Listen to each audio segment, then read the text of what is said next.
السلام علیکم ورحمۃ اللہ وبرکاتہ۔ میں نواز علی تدریس اردو کے اس چینل میں آپ سب کا تہ دل سے استقبال کرتا ہوں۔ تو آئیے جماعت دہم اردو لیسن نمبر 2 شہروں میں کوئی چاند کو ماما نہیں کہتا، جس کے مصنف منور رانا ہے، اس کا حصہ اول پڑھنے جا رہے ہیں۔ تدریس اردو چینل کو سبسکرائب کیجیے اور بیل آئیکن کو پریس کر لیجیے تاکہ آپ کو نئی نوٹیفیکیشن وقت پر مل جایا کریں۔ پیش نامہ یعنی ایجنڈا آپ کے سامنے پیش خدمت ہے۔ آج ہم ویڈیو میں سیکھنے والے ہیں ابتدائیہ پڑھیے سوچیے بولیے کے تحت اور اس سے متعلق سوالات، پھر سبق کا مقصد و مدعا اور یہ کہاں سے ماخذ ہے، اور صنف کی تعریف، طلباء کے لیے ہدایات، مصنف کا تعارف، نئے الفاظ کی مشق اور الفاظ و معانی وغیرہ وغیرہ۔ تو آئیے ہم اپنی سبق کی جانب بڑھتے ہیں۔ تو طلباء عزیز، اب ہم سبق کی جانب بڑھتے ہیں۔ ہمارا دوسرا سبق ہے شہروں میں کوئی چاند کو ماما نہیں کہتا۔ تو طلباء آپ بتا سکتے ہیں کہ یہ شہروں میں کوئی چاند کو ماما نہیں کہہ سکتا، کیا اس کا کیا مطلب ہو سکتا ہے؟ یعنی یہ شہروں میں چاند کو ماما نہیں کہا جاتا، تو شہروں میں چاند کو ماما نہیں کہا جا سکتا، تو اس کا کیا مطلب ہو سکتا ہے؟ کوئی بتا سکتے ہیں؟ سوچئے ذرا، ذہن پر بار ڈالیے، سوچئے کہ شہروں میں کوئی چاند کو ماما نہیں کہتا، تو اس کا مطلب یہ کہ گاؤں میں کہا جاتا ہے۔ گاؤں میں چاند کو ماما کیوں کہتے ہیں اور شہر میں کیوں نہیں کہتے؟ سوچئے۔ ہاں، آپ جواب کے بالکل قریب ہیں۔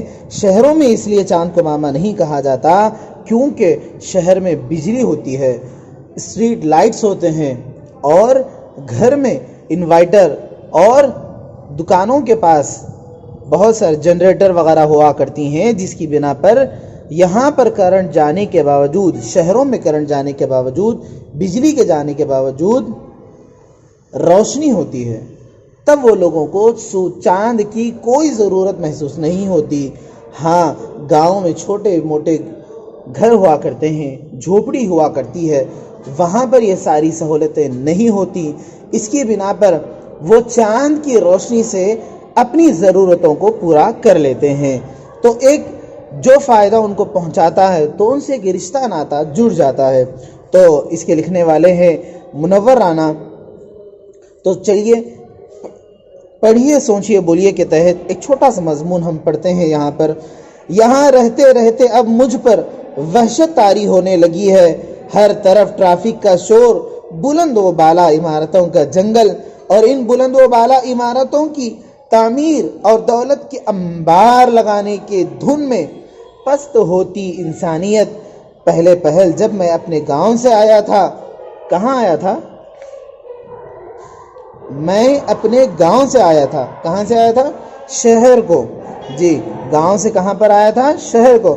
مجبور، معذور اور غربت کے مارے سسکتے انسانوں کے دکھوں کو دیکھ کر دل تڑپ اٹھتا تھا، لیکن اب ایسا محسوس ہوتا ہے کہ دھیرے دھیرے میرا دل بھی پتھر ہونے لگا ہے۔ بڑی سی بڑی تکلیف دہ بات کو دیکھ کر بھی سرسری گزر جاتا ہوں۔ کیا کہوں، بس میرا گاؤں، میرے لوگ بہت یاد آتے ہیں۔ یہاں تو یہ حال ہے کہ یہ عجب جہاں ہے، نہ قفس نہ آشیانہ۔ طلباء عزیز، تو بتائیے اس ابتدائیہ سے متعلق چند سوالات کے جوابات دینے کی آپ کوشش کیجئے، اور میں امید کرتا ہوں کہ آپ دے سکتے ہیں۔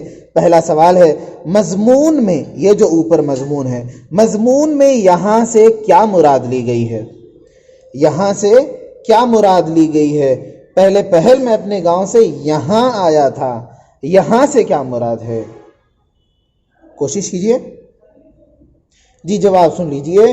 جواب ہے مضمون میں یہاں سے مراد شہر ہے۔ دوسرا سوال آپ کے سامنے دیکھیے، شہر کی خصوصیات کیا ہوتی ہیں؟ جی، جواب سنیے۔ شہر میں چاروں طرف شور و غل، بھاگم دوڑ اور نفسا نفسی کا عالم ہوتا ہے۔ یہاں پر خود غرضی ہر کسی کے اندر بسی ہوئی ہوتی ہے۔ تیسرا سوال دیکھیے طلبہ عزیز، انسانیت کی پستی کے کیا اسباب ہیں؟ انسانیت کی پستی کے کیا اسباب ہیں بتائیے؟ جی جواب سن لیجئے، انسانیت کی پستی کے اسباب مادہ پرستی اور مطلبی زندگی۔ یہاں پر انسان اپنی مطلب کے لیے جیتا ہے۔ جی چوتھا سوال دیکھیے، مضمون نگار کا پہل کیا حال تھا؟ کوشش کیجئے، ابھی ہم نے ایک چھوٹا سا مضمون پڑھا ہے، اسی سے متعلق سوالات ہیں، یہ کوئی نئے سوالات نہیں ہیں۔ جی جواب سنیے، مضمون نگار کے دل میں پہلے ہمدردی کے جذبات پائے جاتے تھے، اب وہ پائے نہیں جاتے، کیونکہ وہ شہر میں رہ کر یہاں کے لوگوں میں، یہاں کے ماحول میں وہ ڈھل چکا ہے۔ پانچواں سوال دیکھیے، یہ عجب جہاں ہے نہ قفس ہے نہ آشیانہ، مضمون نگار اس مصرے کے ذریعے کیا کہنا چاہتا ہے؟ کوشش کیجئے طلبہ عزیز بتانے کی۔ جواب سن لیجئے، اس مصرے کے ذریعے یہ کہنا چاہتا ہے کہ یہ دنیا نہ قید خانہ ہے اور نہ جینے کے لیے آشیانہ ہے۔ قفس کہتے ہیں پنجرا اور آشیانہ کہتے ہیں رہنے کی جگہ یعنی گھر۔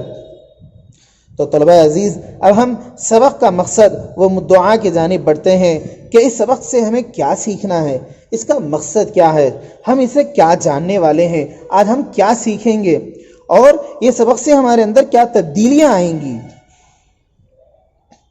تو دیکھیے مدعا اور مقصد دیکھیے، دنیا کے ہر ملک میں گاؤں اور شہر ہوتے ہیں، اور یہ ایک حقیقت ہے کہ شہروں کی ترقی اور چمک دمک کے پیچھے گاؤں اور گاؤں کے رہنے والوں کی محنت اور خون پسینہ ہوتا ہے۔ اگر یقین نہ آئے تو گاؤں سے شہر میں داخل ہونے والی کسی ایک سڑک پر کچھ دیر ٹہر کر دیکھیے، آپ دیکھیں گے کہ گاؤں سے اجناس، ترکاریاں، پھل اور دودھ کی گاڑیاں، طلبہ عزیز اجناس کسے کہتے ہیں؟ یعنی غلہ، غلے کو اجناس کہتے ہیں۔ غلہ یعنی چاول، جوار، گیہوں، یہ ساری چیزیں، دالیں، یہ ساری اجناس کے اندر آتی ہیں۔ اجناس، ترکاریاں، پھل اور دودھ کی گاڑیاں ایک بعد دیگرے شہر کو پہنچ رہی ہیں۔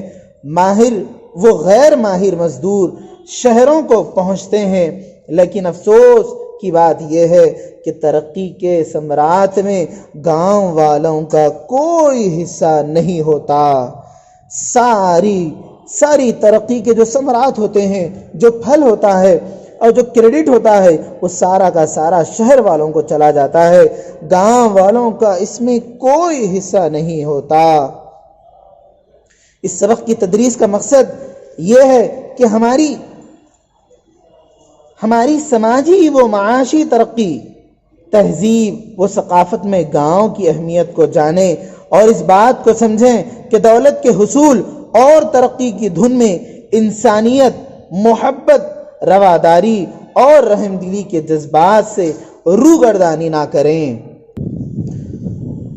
طلبہ عزیز، اس مقصد و مدعا کو ہم جان چکے ہیں کہ سارے کے سارے اجناس، ترکاریاں، پھل اور دودھ کی جو گاڑیاں ہوتی ہیں وہ گاؤں سے شہر کی طرف آتی ہیں، نہ کہ شہر سے گاؤں کو جاتے ہیں۔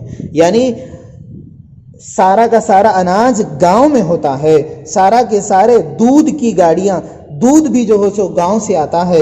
اسی طرح سے جو مزدور ہوتے ہیں، کچے اور پکے، اعلیٰ قسم کے، ادنا قسم کے، سارے کے سارے مزدور جو یہاں پہ اونچی اونچی عمارتیں شہروں میں بنایا کرتے ہیں، وہ گاؤں سے آتے ہیں۔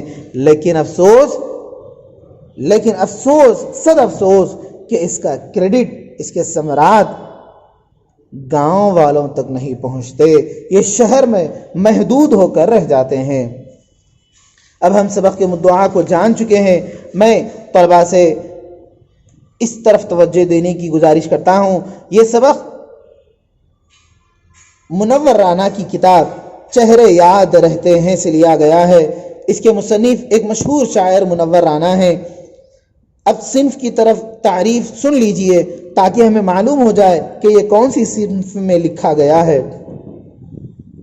طلبہ عزیز، یہ انشاء کے معنی پیدا کرنا ہے۔ انشاء ایک صنف ہے جس کو ہم انگلش میں ایسے کہتے ہیں۔ انشائیہ کسی محاصل موضوع کے بارے میں لکھنے والے کے خیالات اور جذبات کے عمل کا پرتو ہوتا ہے، یعنی کسی لکھنے والے کے خیالات اور جذبات کا عمل کا پرتو ہوتا ہے۔ یہ ایک ایسا ادب پارہ ہوتا ہے جس میں ایک وقت موضوع کے بارے میں فکر انگیزی، خیال کی رعنائی، تاثرات کی دل فریب ترجمانی، اسلوب کا نکھار اور تصور کی لطافت سبھی عناصر سموئے ہوئے ہوتے ہیں۔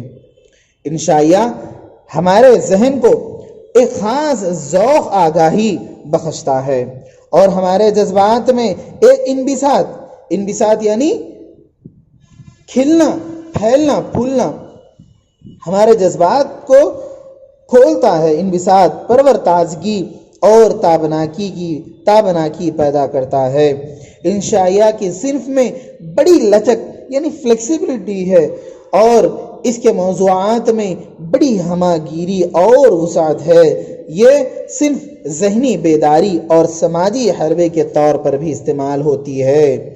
تو طلبہ عزیز، انشاء اس کو کہتے ہیں جس میں کوئی شخص کسی ایک موضوع کے بارے میں اپنے خیالات اور تجربات کے ذریعے سے اس میں ایک جان ڈال دیتا ہے، اس میں ایک اپنی ساری خیالات کو اور جذبات کو کسی الفاظ کے ذریعے بند کر دیتا ہے، ان جملوں کے ذریعے سے لوگوں کے دلوں تک پہنچاتا ہے، اسی کا نام جو ہے سو انشاء پردازی ہے، یعنی اس کو انگلش میں ایسے کہتے ہیں۔ تو طلبہ عزیز، یہاں پر دیکھیے طلبہ کے لیے چند ہدایات ہیں، امید کرتا ہوں کہ آپ اس کو پڑھ لیں گے۔ مصنف کے تعارف پر چلیے۔ یہ جناب منور رانا صاحب کی پیدائش رائے بریلی اتر پردیش میں 1952 کو ہوئی۔ وہ اردو اور اودھی زبان کے بہت ہی حساس شاعر ہیں۔ کون سی زبان کے؟ اردو زبان اور اودھی زبان، دونوں زبان کے حساس شاعر ہیں۔ منور رانا ہمارے عہد کے ایک اہم اور منفرد لب و لہجے کے شاعر ہیں۔ آپ نے اپنی شاعری میں ماں کو موضوع بنایا، ماں یعنی امی، والدہ جو ہوتی ہیں ان کو موضوع بنایا اور اس کے تقدس کی ترجمانی کی۔